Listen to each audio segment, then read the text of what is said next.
Salmo 118. Vamos ver se a gente coloca o Salmo 118 aqui na nossa tela. Salmo 118 é um salmo messiânico, é o salmo do centro da Bíblia, que tem um versículo que é central, que está bem no meio da Bíblia, o versículo 8 do Salmo 118. É um salmo que está impregnado da pessoa e obra de Cristo. Ele reflete a essencialidade do Messias. Melhor, não pode ir para o primeiro versículo. Nós vamos lá para o primeiro, vamos dar uma leitura assim até chegar no 14. No 1. Rendei graças ao Senhor, porque Ele é bom, porque a sua misericórdia... Vocês estão muito rápidos. Porque a sua misericórdia dura para sempre. Uma questão da durabilidade da misericórdia, da permanência da misericórdia e também da atualização da misericórdia. Ela não só é perene, como ela é atual. Ela se renova. Depois no verso 2, diga, pois, Israel, o povo de Deus, a turma chamada dos mancos. Israel é o nome de Jacó depois que ele passou pelo vale de Jaboque. Depois que ele saiu da ideia de fujão, de trapaceiro, e aí ficou um príncipe, mas um príncipe manco. É o povo marcado pela cruz. Então, sim, a sua misericórdia dura para sempre. Diga, pois, a casa de Arão, os sacerdotes, sim, a sua misericórdia dura para sempre. Verso 4, digam, pois, os que temem ao Senhor, os que respeitam o Senhor, os que consideram o Senhor, sim, a sua misericórdia dura para sempre. Por que dizer isto? Diga, pois, é que nesse mundo de coisas rápidas, fugitivas, passageiras, efêmeras, nós precisamos de coisas, algo que seja permanente, que não vai me deixar. Misericórdia é Deus não me dá o que eu mereço. O que eu mereço? Eu mereço a punição, eu mereço o inferno, eu mereço o julgamento. E Deus, pela sua misericórdia, retira isto. E a graça é Deus me dá o que eu não mereço. É interessante que a palavra hesed, ela é a mesma. Misericórdia, graça, amor, fidelidade de Deus. É isto, é aquilo, essa bondade de Deus. Verso 5, em meio à tribulação que nós temos no mundo, porque o Senhor Jesus nos disse que no mundo tereis aflições, tribulações, problemas. Aqui nesse mundo ninguém tem uma vacina contra isto. Em meio à tribulação invoquei, clamei, chamei Javé, o Senhor. E Javé, o Senhor, que é Cristo, me ouviu e me deu férias, me deu folga, me deu descanso. Aquele convite dele: vinde a mim todos que estão cansados, e vocês vão encontrar descanso em mim. Eu sou o descanso, eu sou as férias para você, eu sou aquele que vai libertar você. Depois, no verso 6, ele diz: o Senhor está comigo, e eu não temerei o que me pode fazer o homem. Aí nós vimos um relacionamento entre o cristianismo e o humanismo, que são duas realidades diferentes. É muito difícil você perceber isto se não for por revelação. Muitas pessoas confundem, acham que sendo humanistas elas são cristãs, e não são. O cristianismo é uma linguagem muito acima do processo humanista. E o verso 8, então, o centro da Bíblia, o versículo central da Bíblia, ele diz: melhor é buscar refúgio no Senhor do que confiar nos homens. Essa palavra refúgio é parecido com aquilo que a galinha faz com os pintinhos. Essa semana eu recebi um e-mail que eu sou muito bobo, choro por qualquer coisa, mas era um e-mail em que um botânico estava vendo uma floresta cauterizada, causticada, que tinha pegado fogo. Ele chegou perto de um local onde estava uma mãe que tinha tirado os filhos de cima do ninho e colocado embaixo no tronco. Ela sabe que a fumaça mata primeiro do que o fogo. E ela estava causticada. E ele bateu o pé e correram 3 filhotes debaixo dela. 3 filhotinhos que estavam ali protegidos por aquela mãe que morreu para dar vida aos seus filhinhos. Se uma ave faz isto, será que Javé não faria o mesmo? Ele nos colocou debaixo das suas asas. Sobre as suas asas eu estou protegido. Ele é aquele Deus que tem cuidado comigo. Isto é tremendo. Isso é tremendo. E melhor é buscar refúgio, buscar abrigo no Senhor, em Javé, do que confiar em homens. Homens são falhos. Eles prometem hoje e amanhã não cumprem. Antigamente eu dizia para os novos: você promete ser fiel na alegria, na tristeza, na saúde, na doença, até que a morte o separe? Ele dizia: prometo. 6 meses depois, por quê? Porque a gente é falho. Promete e não cumpre. Quantas pessoas eu já prometi que eu ia fazer uma coisa e falhei, esqueci, não lembrava da coisa, não fiz pouco caso. É a minha finitude. Confiar em homem é uma porcaria. Agora, confiar naquele que não esquece nada, só pecado. Isso é que eu fico impressionado. Dos teus pecados eu não me lembro mais, mas eu me lembro de cada uma das minhas promessas que eu fiz para você. Puxa vida. Depois, no verso 9, ele diz que é melhor, é uma continuação, melhor buscar refúgio no Senhor do que confiar nos governantes, nos príncipes, nas pessoas importantes. Tem gente que pensa que ser amigo do governador, daquele outro, é grande porcaria. Então, eu sou amigo. Não, eu sou amigo daquele que não desiste de mim. Esse aí faz diferença. Depois o verso 10, melhor é buscar... todas as nações me cercaram, mas em nome de Javé as destruí. Aí você tem que entender a hermenêutica bíblica. Ela mistura Cristo, Jesus e o pecador no mesmo pacote. Cristo, Deus, Jesus, homem e eu. Nós estamos juntos num pacote só lá na cruz. Então, às vezes, dentro da interpretação bíblica, a gente não sabe quem é quem.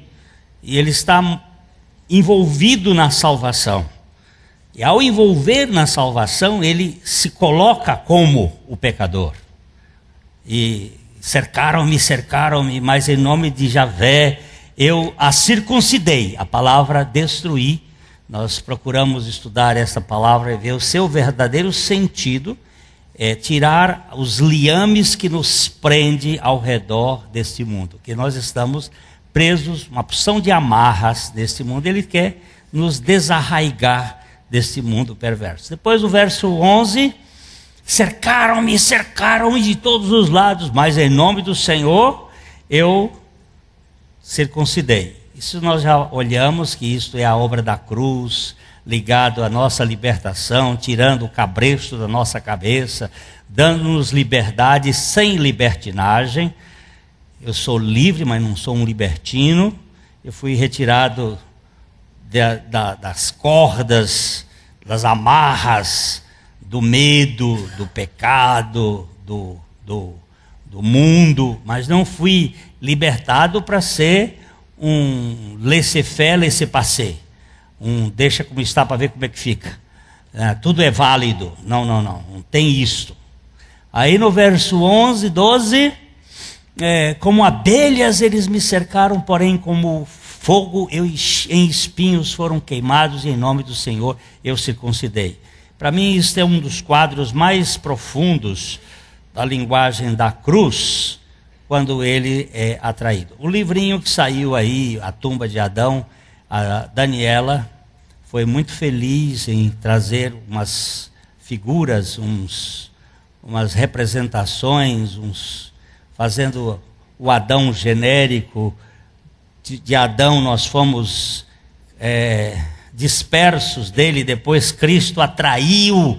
Você vai ver lá a atração da cruz, ele na cruz como um homem coletivo, um homem que estava prenho da humanidade, estava impregnado da humanidade. Ele não era um homem solitário, ele era um homem universal, federativo, que morria uma morte coletiva. Então ali as abelhas, para mim, eu vejo, porque toda a hermenêutica bíblica eu tenho que destrancar com o Cordeiro, com o Messias, com o ungido, com aquele que é a razão da Bíblia. Versículo 13, empurraram-me violentamente para me fazer cair, porém o Senhor me amparou. Para mim, esta palavra amparou, que está ligada ao refúgio e também está ligada à ressurreição. Ele não só me fez morrer, mas ele também me fez renascer. Ele não só tirou a vida de Adão, mas ele nos substituiu. Ele é a nossa vida. Eu nunca vou ter vitória. Aliás, a gente pode até ver como corrigir aquele cântico lá. Jesus me dá a vitória, talvez por Jesus minha vitória. Ele é minha vitória. Jesus minha vitória, seu poder, aí pode mudar. Ele é minha vitória. Eu não sou vencedor, por favor. Eu sou mais do que vencedor por meio daquele que me amou. É Ele que é a vitória. Eu não tenho evoluído 1 centímetro desde que eu nasci de novo. Eu sou essa mesma porcaria, mas Ele é a minha vitória. E Ele e somente Ele. O versículo 13, 14. Então, o Senhor é a minha força, o meu poder, a minha minha energia e o meu cântico, porque Ele me salvou. E daqui nós vamos partir para este ponto que eu acho muito importante. O Senhor é a minha força, o meu cântico, porque Ele me salvou. No verso 15 diz: nas tendas de quem? Nas tendas dos justos, a voz de júbilo e de salvação. A destra do Senhor faz proezas. A destra do Senhor, verso 16, se eleva, a destra do Senhor faz proezas. Quem é que é a destra do Senhor? Jesus. O que significa a destra? A força, o poder. Sempre na Bíblia, quando você vir a destra do Senhor, está dizendo o poder do Senhor, a força do Senhor, a ação do Senhor.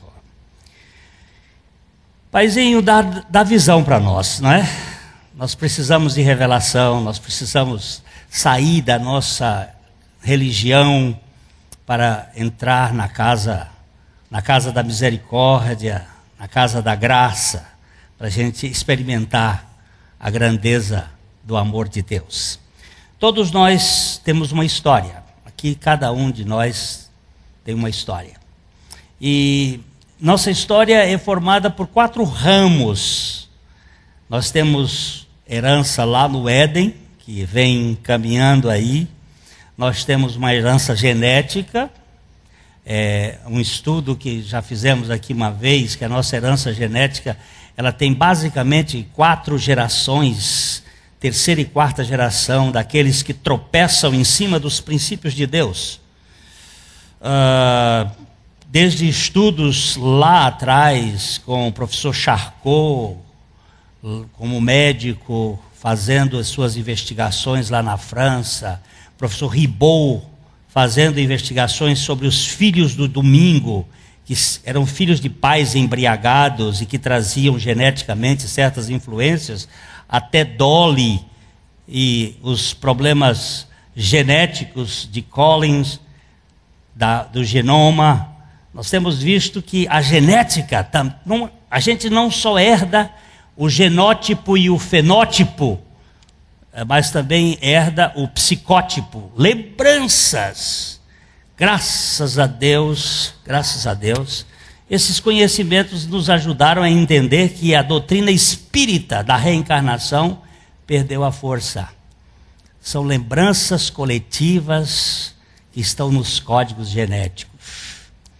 E olha, deu trabalho para desmanchar isto.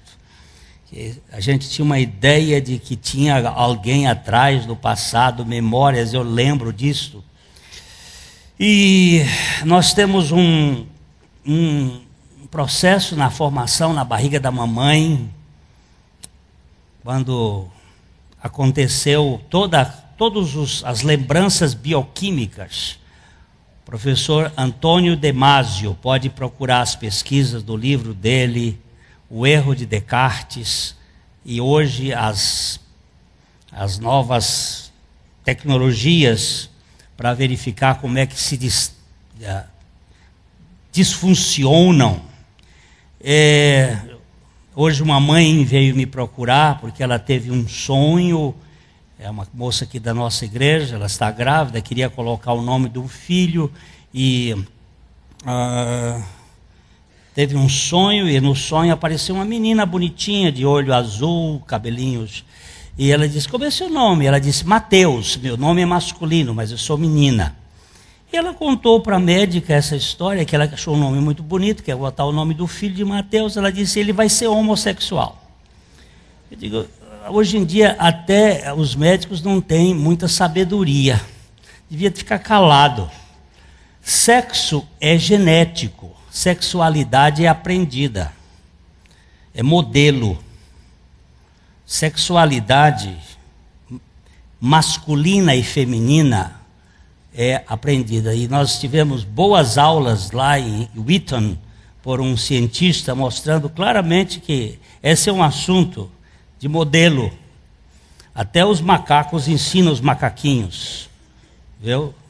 E não tem nada a ver com origem, porque me contaram uma piadinha há pouco, entrando aqui, a irmã que está aqui, que o menino chegou para a mãe e disse, mamãe, como é que nós viemos a esse mundo? E a mãe contou a história bíblica, a história que Deus criou e tal e tal. Aí ele, muito inquieto, foi perguntar ao pai, papai, como é que nós viemos a esse mundo? E o pai contou a história da evolução, e nós viemos de um Pithecanthropus erectus, que se tornou o homem de Neandertales, e depois o homem sapiens, e chegou até nós, assim. Aí o menino chegou, voltou para a mãe e disse, mãe, como é que é? Você disse que foi de Deus, o papai disse que foi do macaco. Ele disse, não, os dois estão certos, é que a mamãe contou a história da família dela, e ele contou da família dele.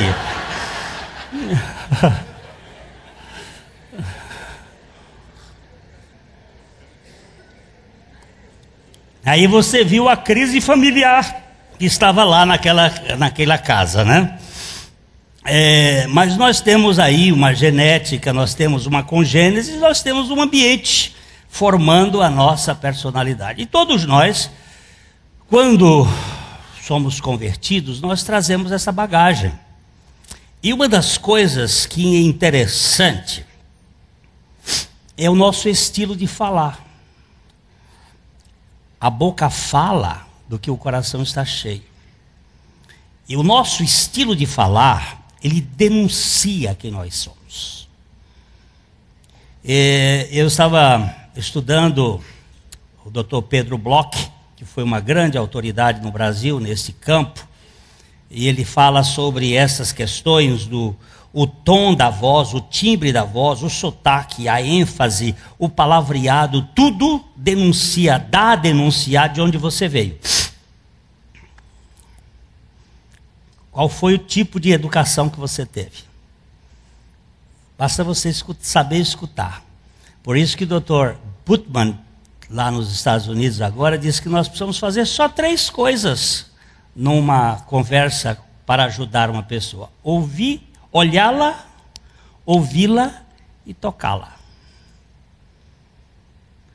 Olhe para os olhos dela, ouça, e no ouvir você diagnostica. Você pode perceber como é que está vazando pelo canto da boca a murmuração, o sofrimento, a dor, o desprezo. O timbre da voz, dizia o Dr. Bloch, o timbre da voz denuncia as dores ocultas da alma. Uma vez eu fui conversar com uma moça e ela começou: pastor, o que é que o senhor está? Eu digo: meu Deus, quanta infantilidade. Moça formada, a vozinha de infantil. Eu quase peguei no colo e disse: Nana, neném. Mas tem outros tipos: a rispidez, a rudeza, a arrogância da voz, o estrambelhado. Ele fala tudo isso, denuncia o que você é, o que você está dizendo. Então, por isso que a Bíblia diz que a palavra vale prata, mas o silêncio vale ouro. É melhor você ficar calado, porque não sai tudo de uma vez. Mas ele falou ali no versículo, cadê o texto, criatura? 14 é menos 2. O Senhor é a minha força e o meu cântico. Esta palavra cântico, a minha forma de falar elevada, que não seja a vossa linguagem, uma linguagem rústica, mas que seja o vosso falar com salmos, hinos, cânticos espirituais. Quer dizer que a gente deve viver só como anjinho cantando? Não, você vai falar uma linguagem elevada. A linguagem dos alforriados de Deus é um concerto de bem-aventuranças. É uma cantata de aleluia em meio às cinzas do vulcão. Jesus Cristo nos salvou dos cárceres apertados do descontentamento e nos libertou da penitenciária de segurança máxima do pecado para vivermos para a sua glória com uma linguagem sublime de edificação. Não é uma linguagem de martelo de destruição, mas de edificação. Aqui dentro desta sala tem muitas pessoas que foram machucadas emocionalmente na infância por pais em estado de embriaguez ou de raiva ou de uma situação de crise, que disseram palavras que feriram tão profundamente que elas ficaram aleijadas pelo resto da vida. Eu tenho encontrado muita gente refém de uma prisão de palavra. É de marido, é de esposa, é de pai, é de patrão. Porque a Bíblia diz que há poder tanto para curar quanto para matar na língua. Você dizendo determinadas palavras que não são edificantes, que são duras, você pode desancar aquela pessoa. Mas na tenda, veja bem, no verso 15,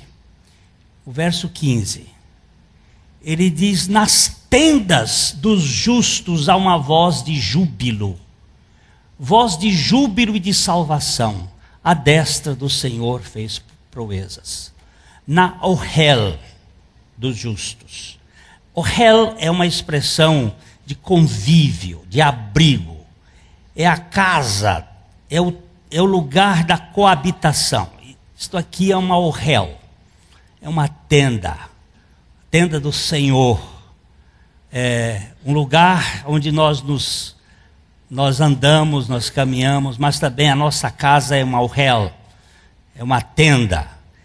Esta palavra justos, eu vou ter que mexer um pouquinho nela aqui hoje, porque ela tem que ser interpretada à luz de Cristo. E não à luz da justiça própria. Nunca quando você vir a palavra justo na Bíblia, só no caso daqueles que têm a sua própria justiça, como é o caso do Jó, ela cheira mal.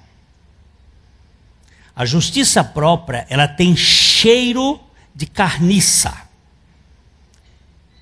Ela fede sangue podre.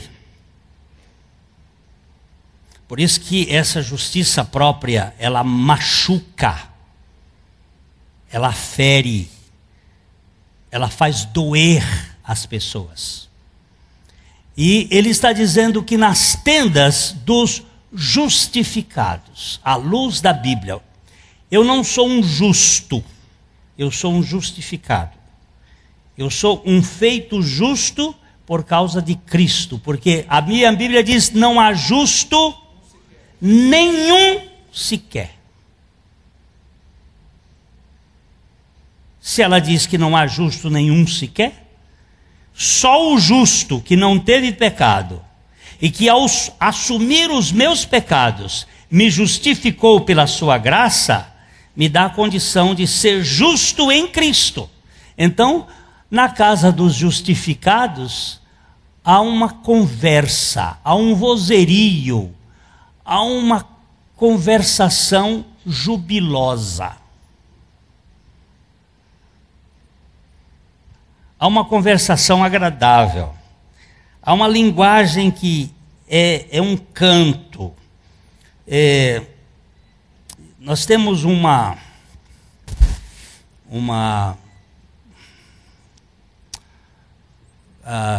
como é que eu vou dizer? Uma crônica que eu escrevo por semana. Parei um bocado de tempo para um grupo de peregrinos aí. E a gente chama migalhas que caem da mesa. E são aquela que a mulher disse para Jesus: mas também nós comemos das migalhas que caem da tua mesa. E uma delas diz assim: a minha história na terra começou com um choro estridente, pois eu já cheguei ao mundo berrando. Mas parece que esta é uma narrativa muito comum a todos nós. Dr. João Henrique, se eu não estou equivocado, o bebê que não chora está ruim, não está? Ele tem algum problema. Porque chorar é característica de nascer. Quando você nasce, dizem que o ar entra no pulmão, ele chora. Além do que, há um velho provérbio que diz assim: quem não chora, não mama. Por outro lado, a cultura deste mundo privilegia o lamento, a queixa, a choradeira. A criança chorona e birrenta sempre é atendida, e o nosso padrão de conduta é nos condoer de quem se lastima, fazendo lamúria como moeda valiosa nos negócios que pretendemos levar vantagem. Quando você viu um sujeito se lamuriando, contando, ele está sempre querendo chamar a atenção ali. Ele gosta de contar que ele está sofrendo, que é para chamar a atenção. O gemido agrega mais adeptos ao partido dos coitadinhos do que o riso, a alegria, o júbilo. O sofrimento desperta a compaixão de outros feridos ao formatar o sindicato dos plangentes. Por isso, a ladainha é o estilo mais propalado na reza diária daqueles que querem chamar atenção, e a dor de cotovelo é a cantiga número 1 dos chifrados. Eu não quis botar aqui dos chifrudos, porque ia ficar muito mais deselegante. Ai de mim, é o discurso preferido da vítima. Mas o inário dos filhos de Abba começa com Aleluia de Handel. Os alforriados, mesmo sofrendo, têm sempre um canto em tom maior a entoar. Ninguém nesse mundo está isento da dor e do sofrimento, embora a permanência da dor e do sofrimento tenha um tempo de validade. O salmista canta com esperança, porque não passa de um momento a sua ira e o seu furor dura, e a seu favor dura a vida inteira. Ao anoitecer pode vir o choro, mas a alegria vem pela manhã. Segundo estou entendendo, ele está dizendo que a correção é apenas por um instante, enquanto a graça é para sempre. Para os filhos repreendidos, as lágrimas secam rápido na face, ao passo que a festa da madrugada continua pelo dia eterno. Eu, quando batia nos meus filhos, fazia isso no quarto, só nós dois. Cada filho que apanhava era um de cada vez. Se tivesse que apanhar os 3, era um de cada vez. No quarto fechado, só nós dois. Tinha uma reza antes, uma ladainha. Você sabe por que vai apanhar? E tinha que dizer. Depois virava aquele lado preparado por Deus, que é almofadado, e levava 3 ou 4 varadinhas bem dadas, em que eu chorava mais do que eles, mas eu tinha que fazer. Porque o pai que não ama não corrige. E depois que eles ficavam chorando ali um tempo e eu de cabeça baixa, eu abraçava, beijava, dizia porque papai tinha corrigido, e depois nós saímos dali enxugando as lágrimas dele e brincando. E sorrindo. E eles não apanharam mais do que umas 4 ou 5 vezes cada um deles. Não foi muito não, porque tem uma regra. Instrução, correção, instrução, admoestação e correção. A correção, quando vem nessa ordem, eles sabem. Lá em casa nós tínhamos, para os pais novos aqui, pais frescos, nós tínhamos uma ordem assim: dou-lhe uma, dou-lhe 2, o dou-lhe 3 é dou-lhe mesmo. Então no dou-lhe 2 nunca mais tinha problema, já estavam ali prontos. Sim, pai, vamos embora. Eu hoje vejo a criança birrona, pirrenta, mandando em pai, e pai, vem filho, vem filhinho. Você está refém dos seus filhos. Você é um fracote. Eu queria que você fosse um fracasso, para Deus ser o poder em você. A minha tendência humana é sempre lamentar, é chorar as pitangas, é sempre sempre acho adeptos pela via da lamúria como companheiros nesse coral dos sapos coachantes da lama, tão prontos a destoar da cantata dos redimidos. Mas o culto dos alcançados pela graça cultiva o louvor em meio às chamas ardentes e dá concerto na cadeia escura com os pés no tronco e os lombos lanhados. A turma da vida que nasce da morte costuma cantar no ardor das lambadas dos temporais, enquanto os descendentes do velho Adão só conseguem lamentar. Pelo canto se descobre a ave, se é do dia ou da noite. As canoras cantam à luz do sol em espetáculos melódicos de alegria. Só o roxinol consegue cantar em dias de tempestades, mas são cantos maviosos. As noturnas, sim, são assombrações das trevas, além de serem agoreiras, quando grasnam, gritam, gemem os seus lamentos sombrios. Escuta a pessoa falar. Diagnóstico pronto. 3 empresários estavam ali há alguns anos conversando ali. E eles diziam, a situação não dá. Porque a situação está horrível. Porque eu cheguei perto, não é, pastor Glênio? O que vocês estão falando? E disse, Deus me livre. Tchau. Porque Deus me livre o quê, pastor? Eu não quero continuar perto de vocês. Vocês são os fracassados. O fracasso de vocês não está na administração, está na conversa. Vocês já estão derrotados pela linguagem. Vocês não vão vencer nunca. Eu não estou falando nem de cristianismo, estou falando aqui de positivismo. Me deixa ouvir sua conversa e eu caio fora.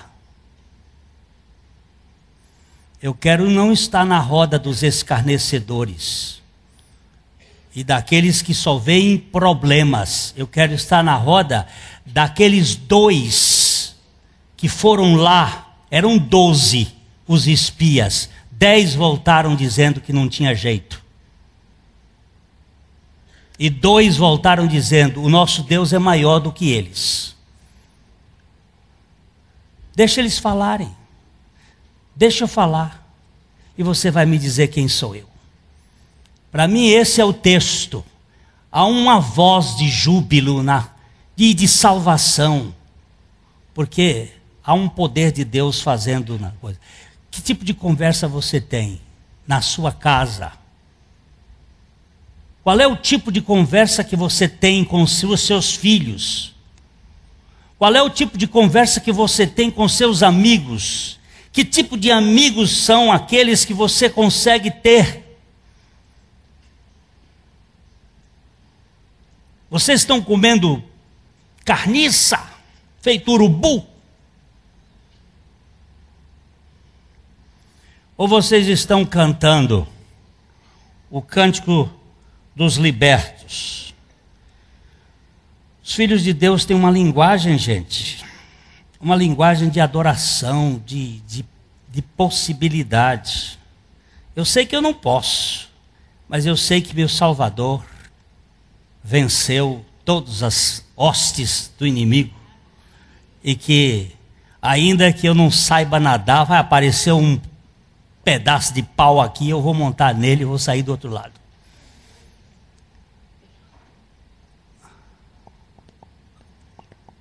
Eu queria ver como é que fica a conversa depois do culto hoje aqui.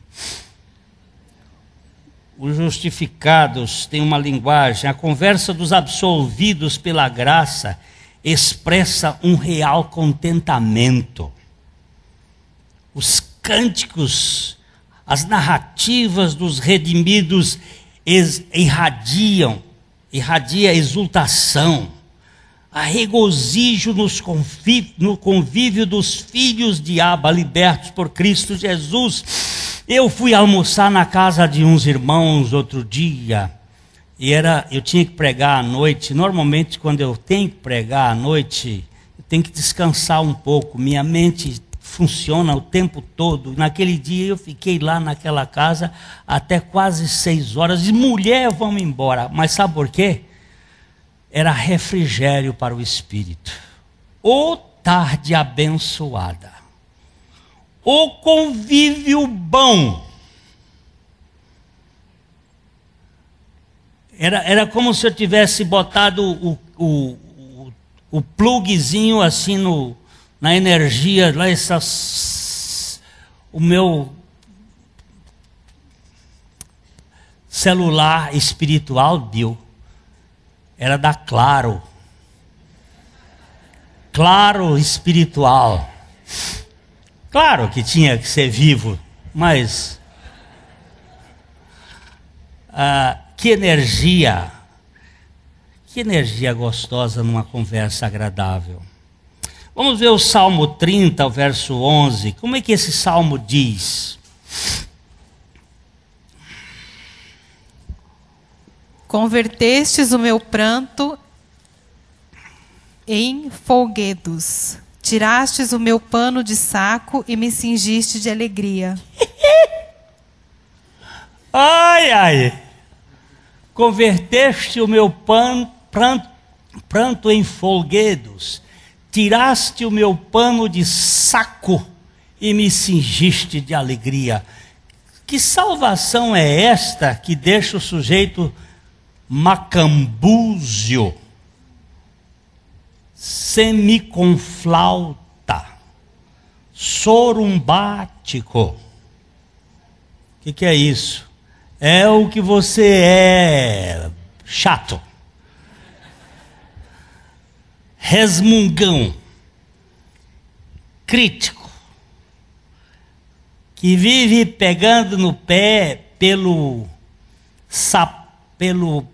pela cueca suja que ficou no banheiro. Casamento que se estraga por causa de besteira, em vez de os dois juntos limparem a cueca, passa o dia todo sujando a cueca, com mais palavras e mais briguinhas, por causa da da pasta de dente, que uma aperta assim, o outro aperta assim. Conhecem essas brigas de casais? Vocês conhecem? Hã? Conhece ou não conhece? Não conhece. Tem um casal aqui que não conhece. Já conheceu, né? Já conheceu. Já passou esse tempo. Gente, eu fico impressionado com esse texto aí. O Henry Nouwen, um padre católico, que escreveu um livro Convertendo o Meu Pranto em Dança.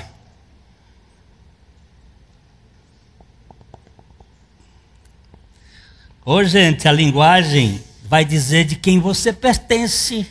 Você conhece Jesus Cristo? A sua linguagem vai dizer se Cristo vive em você ou não.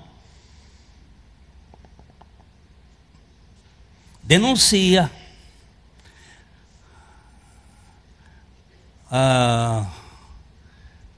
Tem na Bíblia um Shibolete e Sibolete. Vocês já leram isso lá? Uma tribo que não dizia Sibolete, só dizia Shibolete. E aí eles cortavam o pescoço dele por causa do sotaque. Sabe o que significa isso? Quando você não diz a palavra certa, ela denuncia quem você é.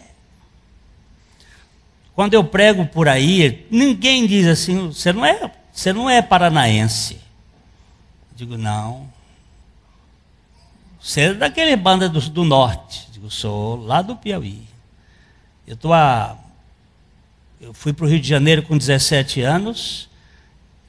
Vou fazer 50 anos que eu estou fora da minha terra, mas não perdi o sotaque. Perdi o sotaque. Fala de novo, fala. Eu estou anotando aqui, ó.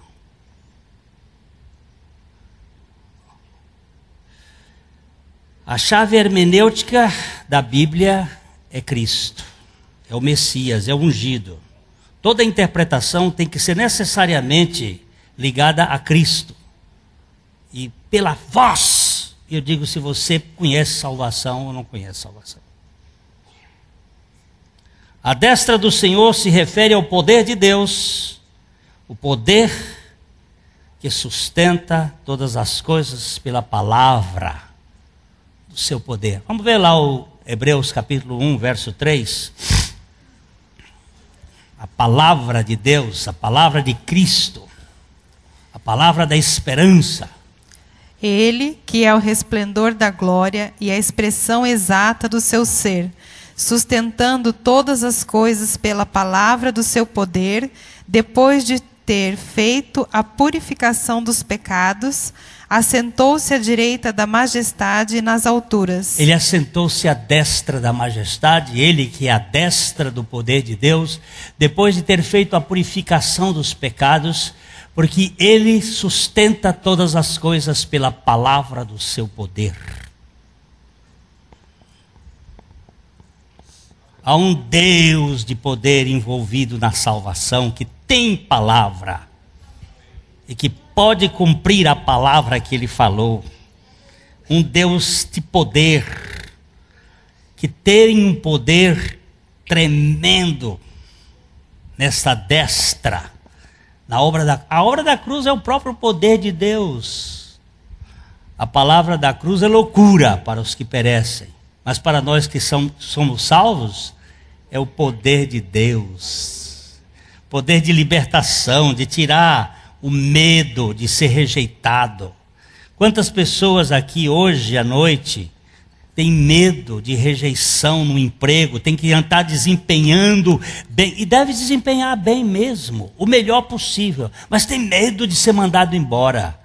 Você que é filho de Deus, nunca tenha medo de você ser descartável, porque no reino de Deus não há modice. Não há coisa velha para ser jogada no lixo.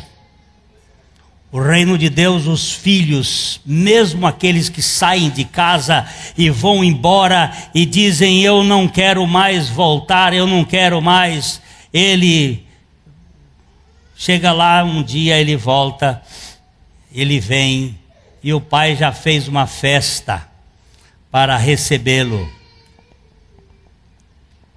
O pai não vai rejeitar um filho jamais. Ele é o Deus da aceitação incondicional. Coisa mais linda que eu conheço desse Deus. Enquanto Jesus estava na cruz, ali estava o poder da renúncia, e quando ele saiu da tumba, está o poder da aceitação do Pai. O poder de um Pai que o ressuscita dentre os mortos. As proezas da destra de Deus são 3. Primeiro, a sua identificação conosco. O Senhor tem coragem de descer do teu trono de glória, de majestade, de impecabilidade e entrar aqui neste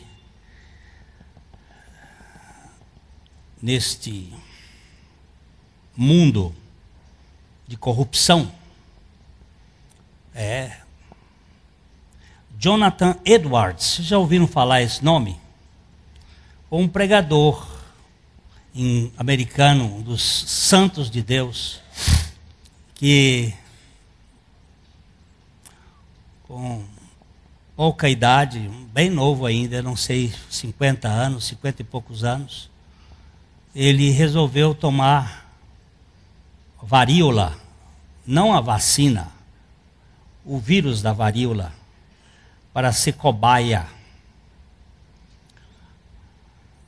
para poderem fazer a vacina. E logo depois ele morreu. Ele toma uma posição de se identificar com a dor dos outros, não só numa teoria, mas eu quero receber no meu corpo. De alguma maneira isso vai ser bom para a humanidade. Deus se identificando conosco e assumindo o pecado, é um negócio que não cabe na minha cabeça. É por isso que tem júbilo na tenda do justificado. Ele tem uma identificação. Meu Deus, o senhor teve coragem? Pois é, eu te amo. Não é de conversa, não. Não é papo.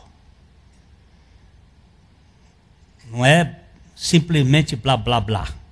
Eu desci para entrar. A segunda proeza dele é a inclusão que ele me faz lá na cruz. Ele pega o lixo, né, e coloca dentro dele. E a terceira das proezas mais interessantes é a substituição da vida de Adão pela vida de Cristo. Por isso, Bill, que eu disse que vitória é Cristo. Ele não me dá a vitória, Ele é a vitória. Ele vai ser, é vida substituída. Você, Fernando, para você não tem solução. A única solução é matar Fernando e botar Cristo no lugar. Eu vejo às vezes os técnicos de futebol tirando um perna de pau e botando um outro no lugar, e o time não vai para frente. Foi isso que eu assisti no jogo do Flamengo contra a Universidade do Chile. O pobre do Vanderlei trocava 6 por meia dúzia e o time não funcionava.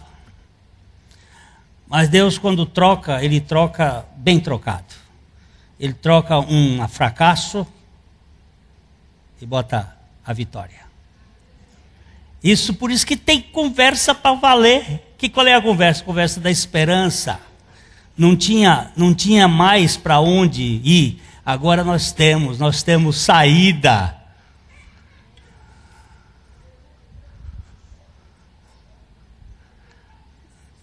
Quem sabe o Senhor vai tirar as nossas escamas dos olhos para a gente poder entender que não existe problema sem solução depois que Jesus ressuscitou. Queridos, a festa do contentamento dos filhos de Deus se baseia na paixão furiosa da pessoa e obra de Cristo e na aceitação incondicional do amor do Pai, fundamentado na obra irretocável do Filho. Por que que tem celebração? Vamos voltar lá para o Salmo, o verso 15. Por que que na tenda do justificado há júbilo? Pastor foi visitar uma ovelha da sua comunidade que tinha se mudado para outra cidade. E naquele dia, aquela ovelha convidou o vizinho para vir comer um churrasquinho. O vizinho foi fazer um churrasco lá. O membro da igreja do pastor foi fazer um churrasco e convidou o vizinho do lado. Aí o vizinho disse: pastor do céu, o senhor mandou Jesus Cristo morar aqui do nosso lado? E o pastor perguntou, disse: mandei quem? Jesus Cristo veio morar aqui no nosso lado. Quem é que você está dizendo? O irmão Jorge? O nome dele é Jorge, mas quem vive nele é Jesus Cristo. O pastor disse: que coisa maravilhosa. Mas o que se lhe chamou a atenção? Ele disse: a alegria desse homem, o contentamento dele, a maneira dele agir. Ele conquistou toda a nossa família para mostrar quem é Jesus. Aqui nesta casa há uma linguagem diferente, pastor. Mandou Jesus Cristo vir morar aqui na nossa rua? Hoje de manhã eu contei a respeito de um velho pastor lá em Bolívia, lá em Cochabamba, veio depois da pregação conversar comigo. Ele disse assim, eu cheguei em casa, recebi um irmão que veio da Colômbia, e eu perguntei para ele, como é o seu nome? Ele disse, Cristiano. Eu digo, Cristiano de quê? Ele disse, Cristiano, solamente Cristiano. Mas como é que você entrou aqui na Bolívia? Qual era o seu passaporte quando o senhor entrou aqui na Bolívia? Ele disse, irmão, não me lembra aquele velho rabugento que foi morto na cruz com Cristo. Não me faça lembrar daquele cara. Eu não sei. O meu nome de registro é tal e tal, mas eu já desprezei este. É só para o passaporte. O meu verdadeiro nome é Cristiano. Aquele pastor disse, eu não entendi nada daquele irmão tinha falado, mas hoje eu entendi. Deus me mostrou aqui nesta pregação que Cristo vive em mim e Cristo vivia nele. Por isso que ele não queria mais saber daquele nojento, daquele velho. Tem gente que ainda quer saber a sua origem, uma irmã gastando uma fortuna para saber quem eram os seus antepassados lá da Europa, querendo um passaporte europeu. Meu irmão, não vou criar caso com isso não, mas se você tem um passaporte da cidade celestial, para que mais? Basta mais uma terra igual a do Brasil, que é o país mais rico do mundo.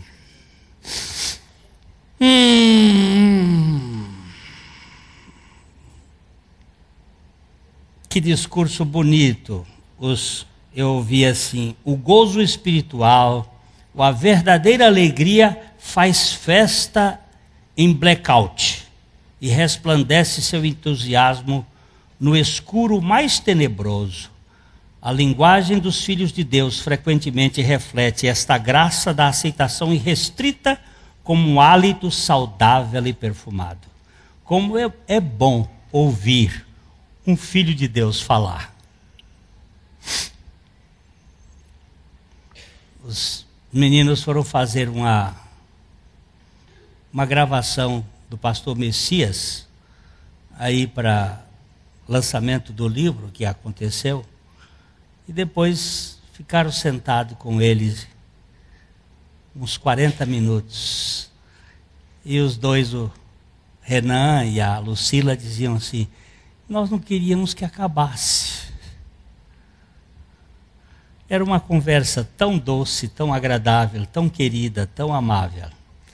É a conversa, é a sala do banquete dos filhos de Deus. Na tenda dos justos há uma voz de júbilo e de salvação, porque a destra do Senhor fez essa proeza. Coisa boa a gente sentar e comer pizza com a presença dos santos de Deus. Como é bom a conversa, aquele canto, aquela esperança. Mas é terrível ir para um banquete de fofoqueiros. Para um banquete lá com vinho importado. Qual é o bom aí? Conta aí para mim. Diz um bom aí. Diz um bom, rapaz, você conhece? Cavalo? Cavalo louco? Cavalo louco. Opa, o bicho é bom mesmo. Cavalo louco. Cavalo louco. Mas dá uma loucura às vezes, o banquete todo lindo, mas não tem. E a minha Bíblia diz, Provérbios 17:1. Vamos ler e ir embora. Deixa eu ver se eu estou com o texto certo. 17:1. 17:1? 1? Melhor é um bocado seco e tranquilidade do que a casa farta de carnes e contendas. Parece que tá. Tá boa esse? Um beiju dormido e seco. Mas essa palavra tranquilidade também tem o sentido de felicidade, celebração. Vamos fazer uma festa com esse beiju seco? Vamos. É o único que nós temos, vamos fazer. Estou conversando com os noivos que vão casar, digo, olha, vocês têm um dia para vocês saírem, para comer. Aí o cara virou e disse assim, pastor, mas nós estamos com uma situação tão apertada que não dá para sair.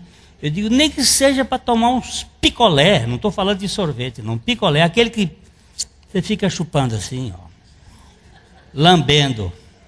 É o que tem, é o centavinho, mas vai lá com eles, chupar o picolé.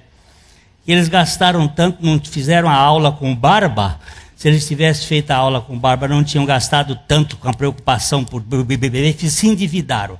Mas parar de namorar não dá. Mas nem que seja com pão seco, meu irmãozinho. Pão dormido, bolorento.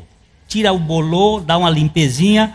Melhor é o bocado seco e tranquilidade e felicidade do que a casa farta de carne.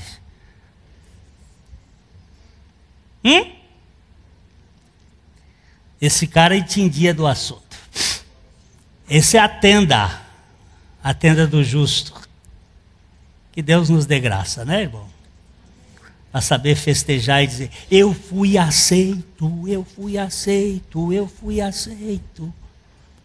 Eu falei hoje de uma mulher lá em Goiânia, que depois da pregação, ela gritou no meio assim, eu sou aceita, eu sou aceita, eu sou aceita.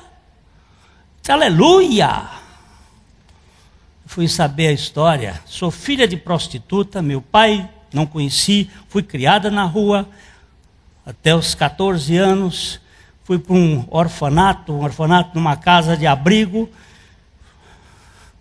conheci a religião, me tornei uma religiosa, mas hoje eu vi que ainda que meu pai e minha mãe me rejeitassem, o Senhor me acolheu naquela cruz. Eu sou aceita, eu sou aceita, eu sou aceita. Eu bati um papo bom com ela. Eu disse assim, são dois. Eu não tive a mesma história que você teve, mas eu tive a mesma aceitação que você teve. Eu sou aceito, eu sou aceito. E eu queria ver se essa igreja sai daqui hoje, pelo menos com esse pensamento. Eu sou um aceito. Jesus me aceitou e me fez filho de Deus. Se com tua boca confessares a Jesus como Senhor e em teu coração creres que Deus o ressuscitou do entre os mortos, será salvo. Diga, Jesus, tu és Senhor. Jesus, tu és o meu Senhor. Jesus, tu és o meu Senhor eterno. Se com tua boca confessares a Jesus como Senhor e em teu coração creres que Deus o ressuscitou dentre os mortos, será salvo. Cristo te fez morrer e ressuscitou. Ele é a tua vida. Você é um aceito. Faça festa. Cante. Louve.